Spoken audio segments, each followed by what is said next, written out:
Welcome to The Green Show, and I am your host, Ashok Khosla. Despite all the measures taken by our government to develop the economy, we appear to be losing ground, literally and figuratively.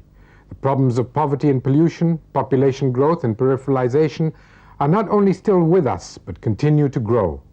There are today more poor and marginalized people, more degraded lands, more lost species, and more man-made catastrophes each year than ever before. To reverse these trends will take more than the attention of the government alone. Citizens, local authorities, and researchers will all need to redirect their efforts to make a better world for all. And industry has a special responsibility to promote consumption patterns and production systems that are more sustainable for themselves and for society. If it does not do so on its own, it will soon find that it has to do so by law. On The Green Show, we explore how corporate decisions can make a difference in the lives of our people.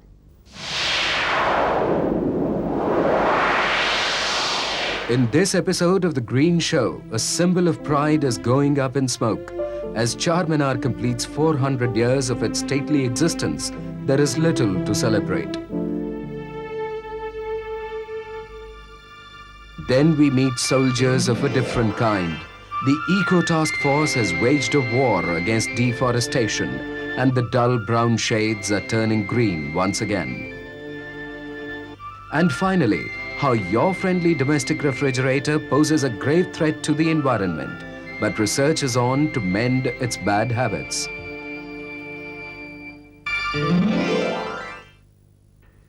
It is not only our animals or plants that are under threat of extinction. Another species that is highly endangered in the country is our historical monuments. All over India, the physical remnants of our rich heritage are subject to the onslaught of natural and man-made forces. Under constant attack by corrosive chemicals in the highly polluted air, the remaining lifetime of our centuries-old buildings can now be measured in decades. Among the most precious structures under such attack is the Charminar in Hyderabad. Here is a report on the present state of this 400-year-old monument.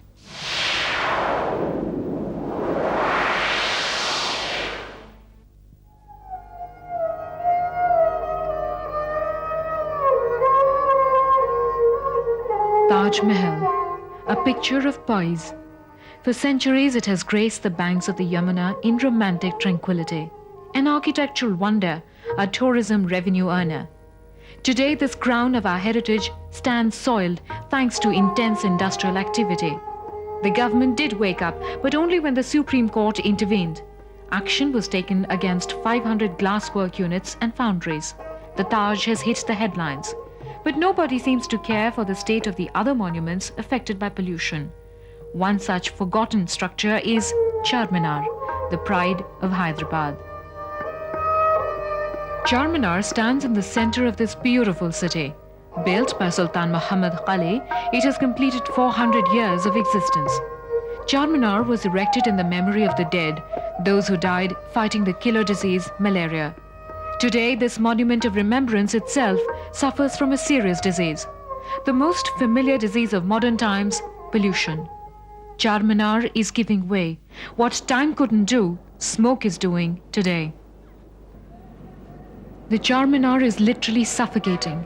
Heavy traffic flow surrounds its base. Buses and other vehicles passing by emit nitrogen oxides, carbonic acids, and sulfides. Vehicular pollution is taking its toll on the structure. Smoke layers are visible all over. One can also make out the peeling plaster on the walls.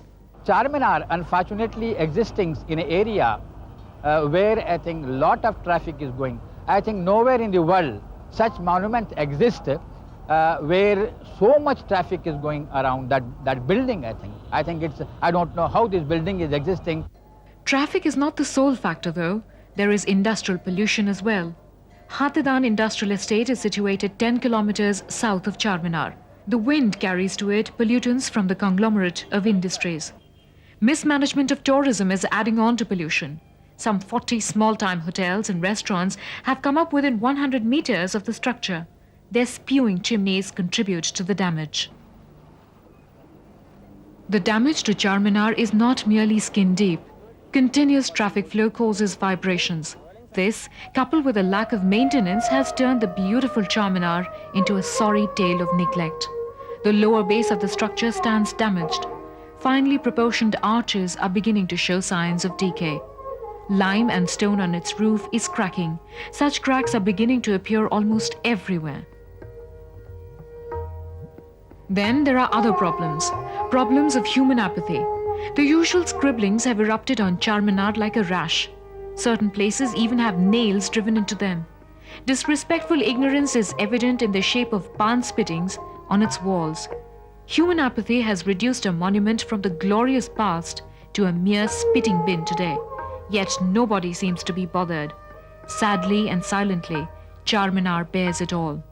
ये तो नहीं मालूम मुझे ये तो नहीं मालूम मुझे धुआं निकल रहा है क्या निकल रहा नहीं वो तो निकल रहा है ना है मैं देखा भी नहीं कैसा बोलूं धुआं निकल रहा है जो चारमीनार खराब तो हो रही है ना उसके ऊपर क्या ख्याल है आपका क्या खराब कुली कुतुब का बना हुआ है अल्लाह में जब तक रखेंगे रहेंगे वो धुएं से क्या होता है उससे क्या होता है The Archaeological Survey of India undertook repairs on the Charminar. For lack of proper research, the repairs led to more damage. Certain sections of the first floor were repaired, but ironically, lower portions of the Charminar, which were intact earlier, were damaged during careless repairs. I don't really know how the repair work could have damaged the ground floor. And usually our conservation assistants who do the work and who supervise it, as well as our archaeological engineers, their main job is to maintain the structures. मैं Charminar side देखता था जब ऊपर patch work चलता था ऊपर patch work चलते वक्त चरखे से पानी खींचते थे ऊपर पानी खींचते थे और खींचते वक्त उस रस्सी से नीचे के जो फर्स्ट फ्लोर की जाली पूरी डैमेज हो चुकी है ऊपर के पैच वर्क अच्छा काम करने के लिए नीचे के काम को बिगाड़ चुके हैं. Furthermore, the paint used did not gel with the old one. This has resulted in ugly patches. Though Charminar is an ASI protected monument, the attitude of the authorities is shocking to say the least. Watch carefully. If anybody is known to have deliberately or damaged anything or has not acted properly in accordance with the norms for cleaning, certainly they are taken to task. But in this case, there hasn't been any such instance. The people have been warned, those who did it, certainly. How many people have been blacklisted for well, Charminar? you see, when you asked me for this interview, asked me about the pollution problem, you didn't ask me for the personnel details of who has been punished. Okay, so you don't know the I wouldn't know the exact number of people who have been taken to task or who have been punished for negligence. 5 years back, the Hyderabad Urban Development Authority, HUDA, had mooted a proposal to save the Charminar. It was envisaged to develop a green belt and create a pedestrian zone in the area around it. Other countries have already undertaken such projects to protect their monuments. Greece, for instance, has experimented with prohibiting traffic around its historical structures. Back home, the circle around India Gate was stretched and greened to help avoid excessive pollution. So the proposal mooted by HUDA should have been the obvious course of action. But the plan was shelved for reasons best known to the authorities. I think today there is a lack of interest of the government and there is no political will, I think, to create, say, certain kind of measures unless and until I think the entire area is pedestrianized and green belt, I think, created around that, the building cannot be protected. The government has not done much to save the protected monument. But what about other monuments? Hyderabad itself has many more. And then there are so many in the country, all crying out for attention. Will they have to wait till the media takes them up one by one? Will they suffer till the courts intervene? Will the authorities wake up before it's too late, before we feel embarrassed to pass on our fractured heritage to the future generations?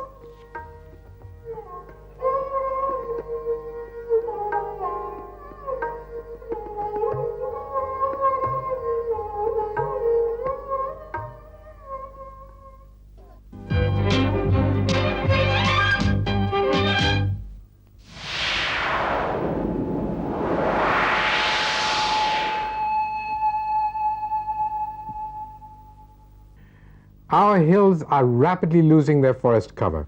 The springs have dried up, the soil is being washed away, and traditional livelihoods are gone.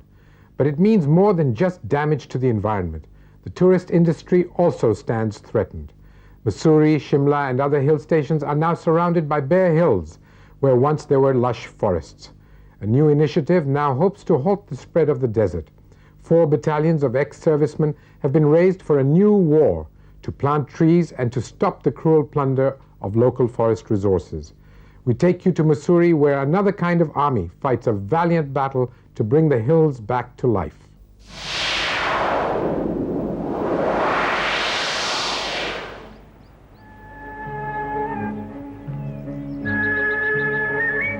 The ugly and barren hills, as you see them today, were heaven once.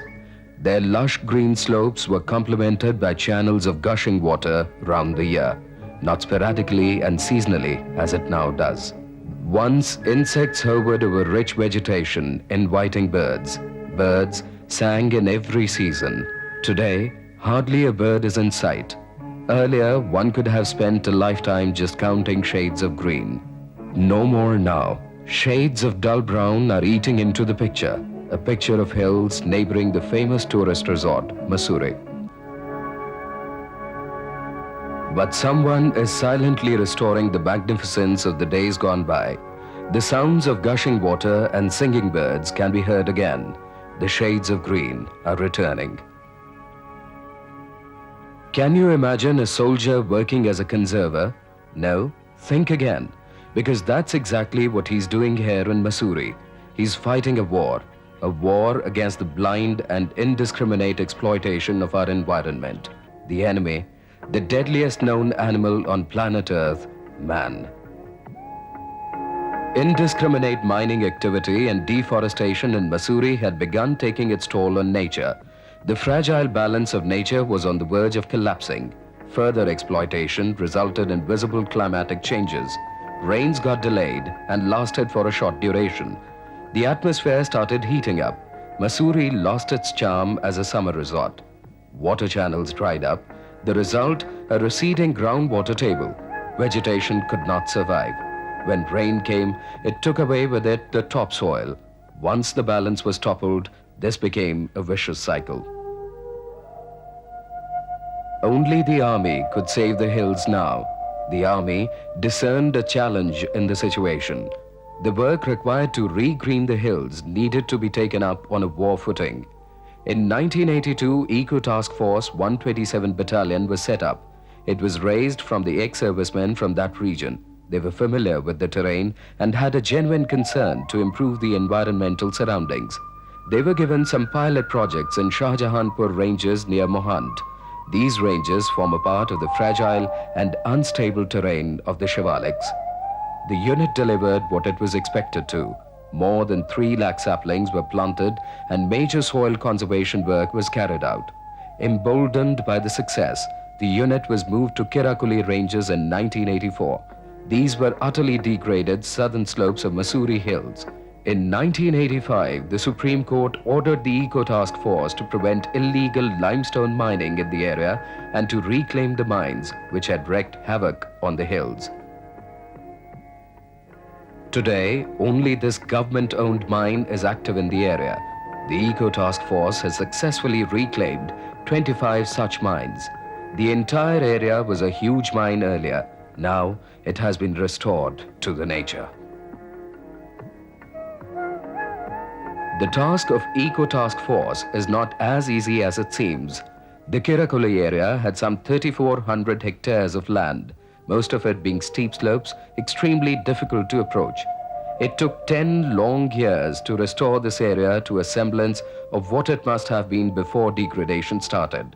The ETF planted 27 lakh saplings and 18 lakh shrubs. Besides, it also planted grass on 16,000 hectares of land.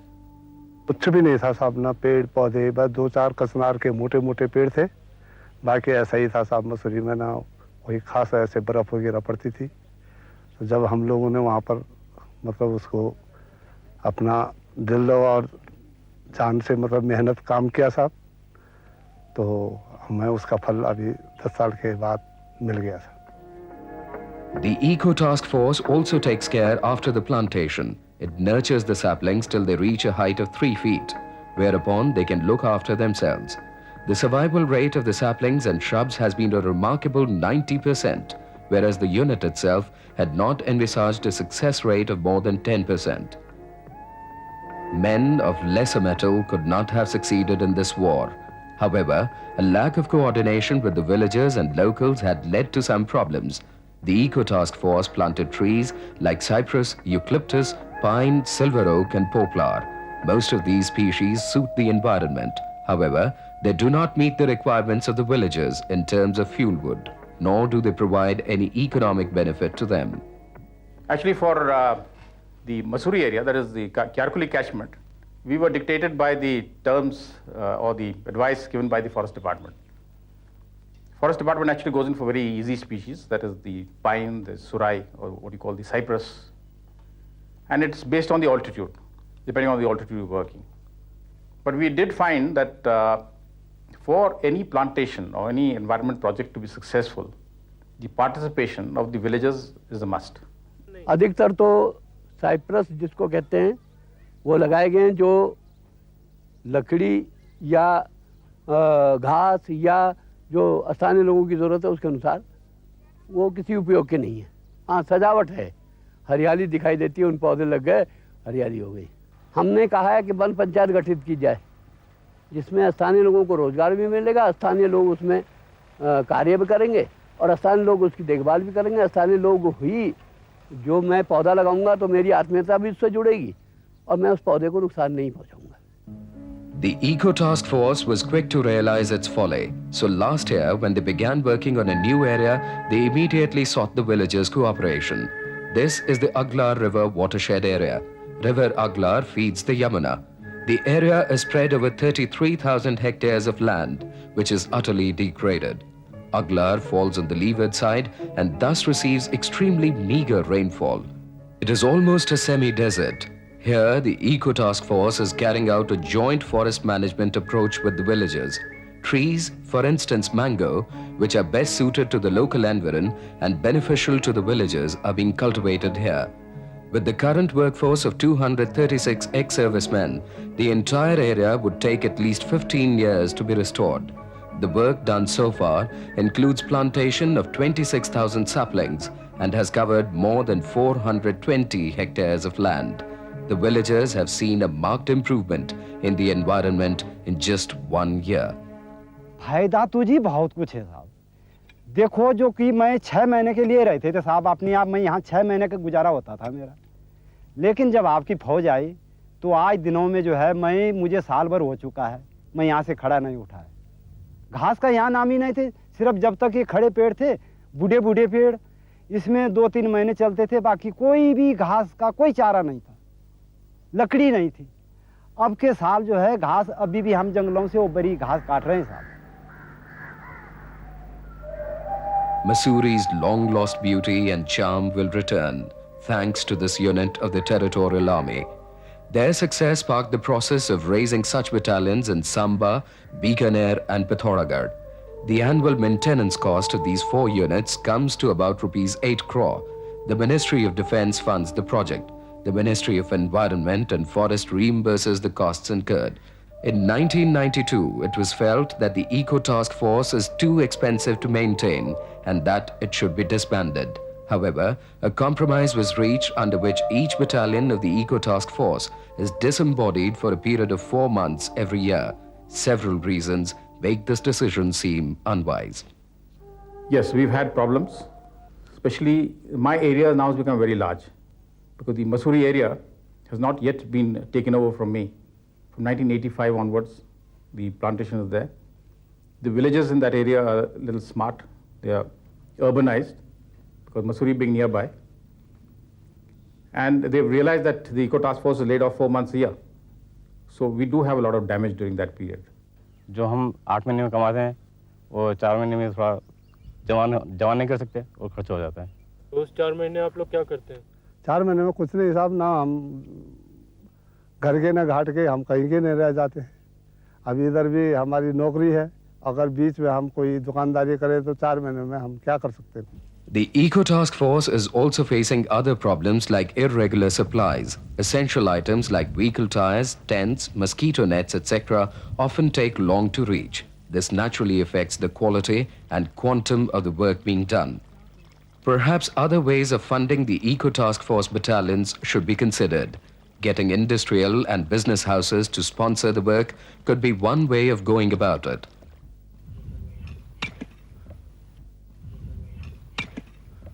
The workforce in the present battalions needs to be increased. Similar units need to be raised in other parts of the country. The importance and magnitude of work needs to be understood by the decision makers. A few crores to save what is left of the environment is a much lesser cost than what our future generations would have to pay if nothing is done right now.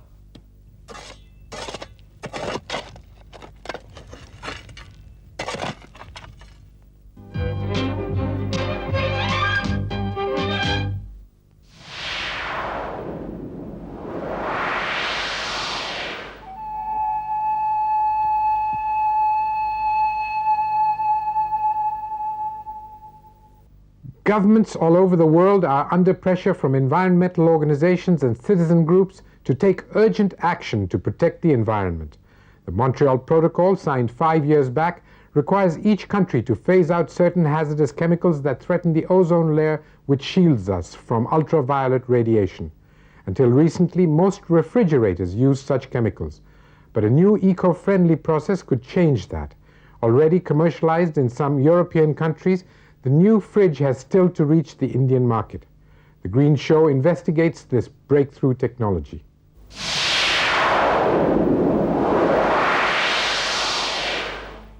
This is your familiar cooling machine, the domestic refrigerator. For ages it has helped you keep your cool when the mercury refused to come down. But this little white pet is not as innocent as it looks. While it serves to cool your eats and drinks, the refrigerator contributes to global warming.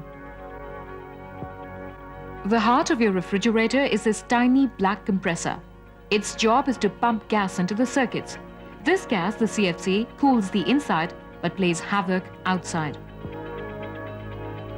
The chlorofluorocarbon, or the CFCs, which is used in the domestic refrigerator, is a known enemy of the environment. The CFCs escape into the atmosphere, causing tremendous harm to the protective ozone layer. When ultraviolet rays act on them, the CFC molecules emit chlorine atoms. These atoms react with the atmospheric ozone to form oxygen. Thus, ozone gets depleted, creating holes in the layer. The ultraviolet rays get a free passage. The result? Global warming and dangers of acid rain. An estimated 5% of the protective ozone layer has already been lost due to human activity.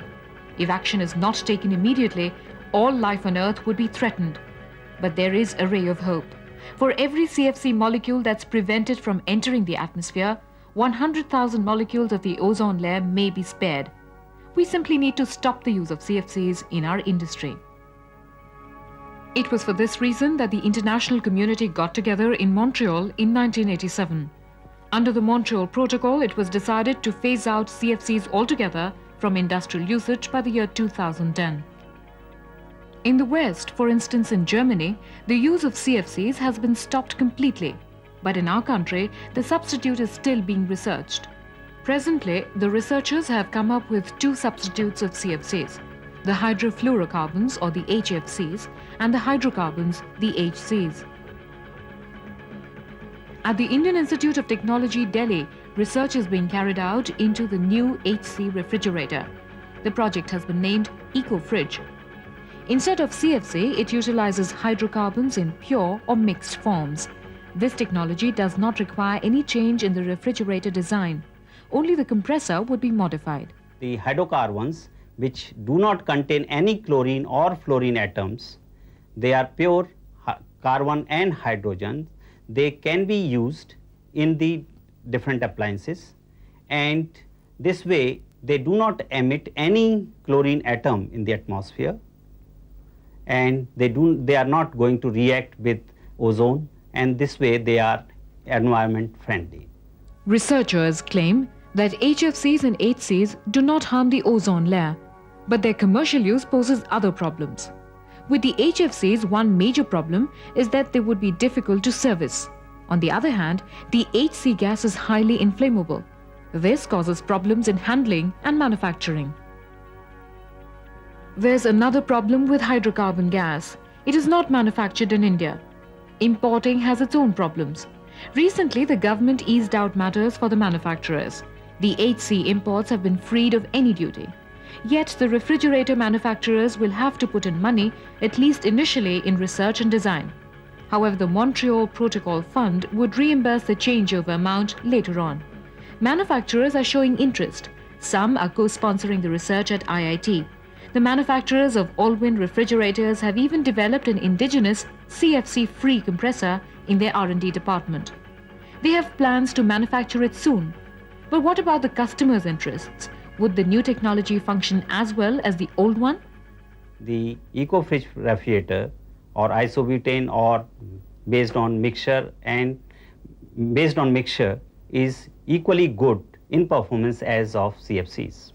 The customer may not have to suffer and also carry with him a belief that he's contributed to the social cause of creating an environmental friendly situation. All this sounds fine. The domestic refrigerator is going to turn green. But CFCs are being used in other industries as well. Commercial refrigeration, air conditioning, ice cream manufacturers, and cold storage are a few examples. What about them? What about the other chemicals that destroy the ozone layer? A game plan needs to be worked out soon, very soon. The 21st century is knocking at our door. Industry must take urgent steps to protect the friendly ozone shield over our planet.